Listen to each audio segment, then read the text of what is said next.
Hey there, this is Matt once again. Welcome back to the video. Did the paid request this time for Smacked It Down. Thank you so much for that. And for those interested in requesting any type of videos, topics, reactions, commentaries, what have you, feel free to send it either directly to my PayPal or join my Patreon. Both links are down below in the info box. Now this is for the 2004 film Fat Albert, which course, created by Bill Cosby. Bill Cosby is in the film. I'm not going to get into the whole Bill Cosby thing.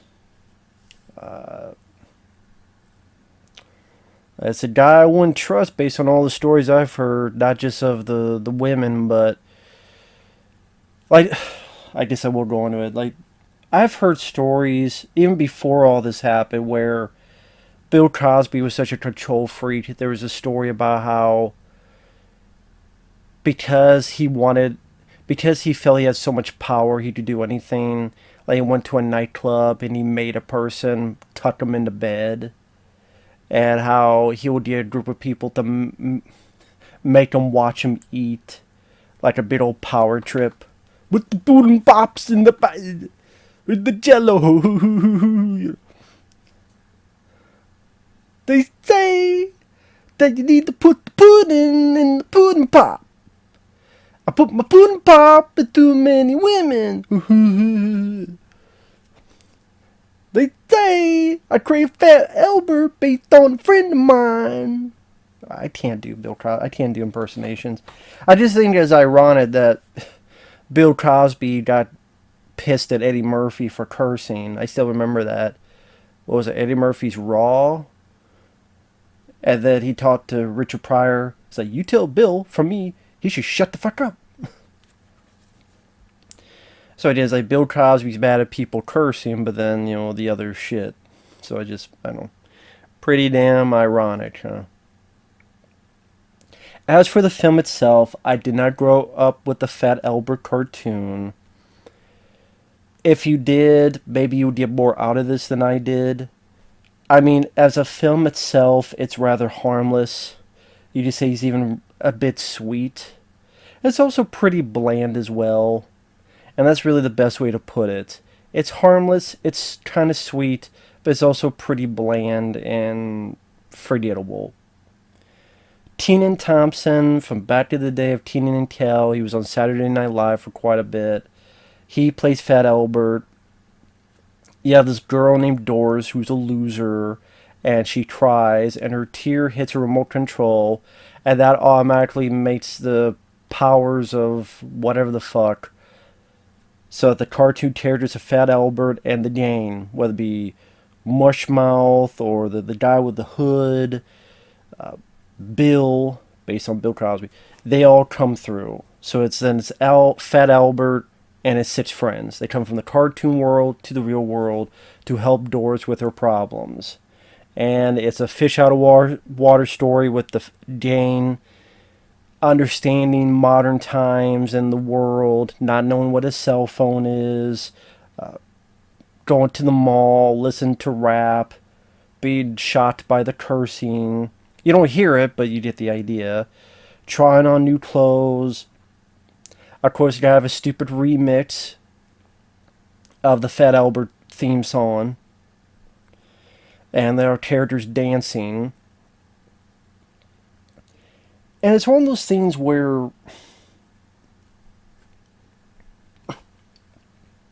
Kenan Thompson, obviously with a big old fat suit, because, you know, Fat Albert does have a unique look to him. I wouldn't say he's doing a bad job for what it is. And maybe if you're a parent with kids, you can watch this. And I will say, at least it did not go with a lot of inappropriate jokes, because there's a lot of family films that put that shit in there. Fart jokes, dick jokes, boner jokes, all that jazz.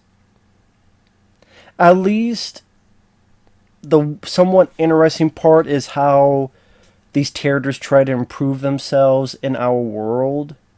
So like Mushmouth, probably the scene I liked the most was Mushmouth is a guy who can't talk, or he does talk, it's just And they got this little girl, and I thought the little girl did a good job. I don't know how old she was, 8, 7, 10, very, very young. But the way the direction handled her and how she's like, "What are you saying?" And like teaching them how to talk, how to say balloon. I thought that was a rather sweet scene. It was a sweet scene. You have the guy with the hood learning how to read because he doesn't want to be looked at as dumb, able to take his hood off. Because in the cartoon, they didn't write him and draw him with a face. Here he does. One character who's a klutz on the show, he's able to play basketball. So I thought it was kind of interesting how they are getting better, and I kind of wish they delved more into that, meaning more of a, I don't want to say drama because it's Fat Albert, but a bit more of a, well, a bit more of pushback on I want to stay because I am better here than the cartoon. They work around that because the plot of the film, a part of it is they're fading away. And the longer they're out in the real world, they're fading away. They can't last there, so ultimately they have to go back. And I thought it was a nice touch that throughout the film, their clothes start fading. So you see them at the beginning, they're very bright. Like Albert's sweater, his shirt is very, very bright. But as it goes along, it fades more and more. I thought the costuming, the design of that was a nice little touch.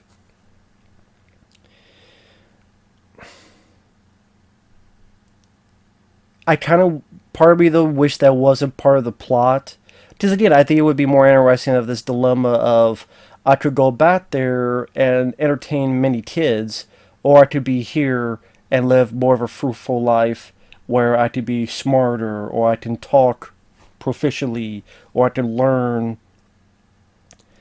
But I guess maybe that'd be a bit too deep for Fat Albert. I don't know though. Maybe not, because I didn't see the cartoon. I mean, I'm assuming, fun kids cartoon as I've heard other people describe it. But for those who are big fans of Fat Albert, you let me know on how the cartoon worked. I didn't really find the film that funny though. Like I said, it's very tame, understandably tame. I'm not looking for raunch humor in a Fat Albert. Of course, nowadays they probably have a Fat Albert if it went public domain, killing people. Hey, hey, hey! I got a stomach ready to play. And the stomach creates a mouth because the stomach is the Kool-Aid man. Kool-Aid, and then is that going to be the next? They have the Grinch horror film, Winnie the Pooh horror film. Is Kool-Aid Man going to have a horror film?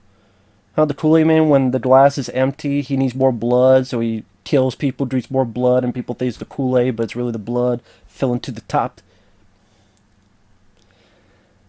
I mean, for all I fucking know, who knows? Falbert is in love with Doris' sister. It's just that, like, Doris isn't that interesting of a character. Her dilemma is that she can't make friends. And even then, even by the end, it didn't feel like she made a lot of friends. I assuming because at the end she wins a race. But I thought the whole Doris subplot really fell flat. It wasn't involving. It wasn't interesting. The Doris character, I didn't care one iota about. The music, when they do the remix and Falber them are singing the remix to be more modern time, it just sounds like crap. It's kind of the joke that they made fun of in Rescue Rangers, the recent movie that came out. Of course, they need to have a song, and of course, there's gotta be a rap song. Of course, we have to rap. They were making fun of that type of stuff, and they do the same thing here. Like, stuff like this is why Rescue Rangers made fun of it. That and Alvin the Chipmunks. And, like, the certain points that happen, like, they go to a mall, but I didn't really find it hilarious with them in the mall. It's just, okay, they're trying out an arcade. Okay, they're trying out clothes. Oh, it's too much money. And, like, where's the joke? Where's the punchline? I didn't really get where the punchline was supposed to be. Or the gang, to some of them go back at this point, but so others stay to try to help Doris out a little bit more. They build this really shitty car. Okay, they built the shitty car. I guess that's the punchline joke. They really find it that funny. You have a scene where Falber skateboards. This is funny. He's a fat guy, or is a guy in a fat suit? He's skateboarding. Hijitsu. Didn't really find it funny. If you did, that's cool. Maybe for little kids, they find it funny. But I don't know. Didn't do anything for me. Before that, they hang out in an amusement park. It just, there's not a lot of stuff that would make me chuckle or laugh. And there's certain subplots that don't really go anywhere. For example, at times we as audience go in our cartoon world and see what's going on, while the character's younger brother is left alone there with these bullies, and they're going to take over the junkyard. And you think that's going to be a primary part of the story, or a dilemma of we could stay here, be better. And that could be the dilemma. Instead of them fading away, we either go back there and protect their junkyard, or we could go back and take our families and come back here, and that would be a more interesting dilemma focused on the Fat Albert gang. The whole thing with Doris and trying to help her out, I just fell flat to me. Maybe let's try to keep in touch with the show where Fat Albert helps people's problems instead of their own problems. But again, maybe I'm alone in this. Wouldn't that be more interesting? The gang gets here, they solve the problem quickly, they're ready to go back, but they realize how much better it is, and this dilemma, and again, how you want to write that, maybe not. There's just a pretty low rating on IMDb. I can understand. I mean, it's not as cringe-inducing as some of the other movies made from cartoons. I keep repeating the word harmless because there's nothing in it that really got me mad. That's why, when I say I was a fan of the film, nah, it's, meh, a kid's film. But is there anything that got me angry? No. It's a pretty short movie. Like I said, Kenan Thompson, for what he's given to do, say with the other actors, to be over-exaggerate as these cartoon characters in the real world, I kind of wonder if some people would take offense to some of this stuff nowadays. Like, oh, of course the black guy plays basketball well. Of course the one guy with the Butty Beaver teeth, and maybe not. So that's when, like, the bullies in the cartoon meant nothing. The bullies in the real world were not a threat. Anytime they try to be a threat, very easily the gang either scared them off, or Falber just threw one, or ready to throw one as he picked up like a piece of napkin. And there is a scene where Fat Albert sees his creator, played by Bill Cosby. And Bill Cosby, if you disagree, it's cool. We all have our different opinions. I think he's a piece of shit. And there's years before all this shit came out, there's plentiful stories of people and their dealings with Bill. I'm more willing to believe that Bill did some of the stuff he was accused of. That's just my take. You disagree, can't teach their own. Bill Cosby, I think. Anyway, I'll leave it at that. I think he's guilty. There you go. That's just my opinion on it. The film itself, like I said, if you're a diehard Fat Albert fan, maybe. But it's nothing that's going to be that memorable later on that you don't go, wow, look at that as a great cartoon to live action film. And I think when the film came out, it didn't really do much of anything. And I mean, I guess I could look real quick on what it did. But with how slow my internet is, it'll take too long, so it doesn't matter. You got Wikipedia, you got all the other stuff to look it up, for those who are that interested. As is, it's a lukewarm reaction. Not only does the film have that, but that's my reaction to it as well. Lukewarm. Nothing to get angry about. I mean, if it was Fat Albert farting and it blew the Dane back away to such a forceful wind and they're trying stuff and they're puking, I could see someone taking an idea like this and going forward with that. That wasn't the case here. Harmless, sweet, bland. To repeat what I said at the beginning.